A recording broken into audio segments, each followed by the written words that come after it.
Canada's Prime Minister Stephen Harper has made it quite clear the stance when it comes to the country's relations with Israel. As long as I am Prime Minister, whether it is at the United Nations, the Francophonie, or anywhere else, Canada will take that stand, whatever the cost.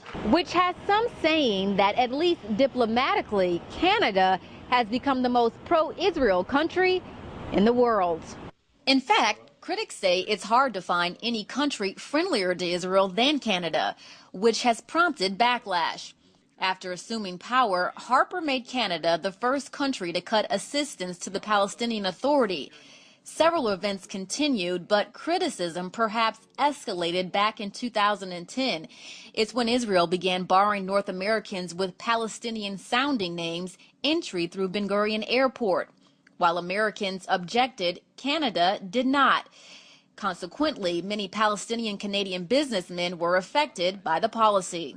There has been, however, a shift in terms of being almost unilaterally pro-Israel. Years ago, Canada was the only country at the UN Human Rights Council to vote against the international action to put an immediate end to Israel's siege of Gaza. And recently, Harper's support was made evident yet again when Canada was among only a handful of countries voting against the Palestinian bid for observer state status in the UN. Critics say Canada has abandoned its role as an honest broker in the Middle East. Harper has ignored that criticism. It seems to me that Canada is in and of itself somewhat of a theocracy at this point. And it would appear that some very powerful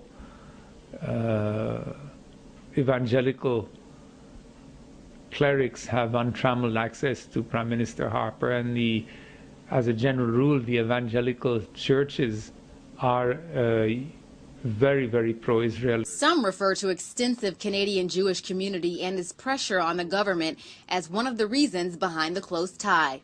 Ashante Hathaway, Press TV, Montreal.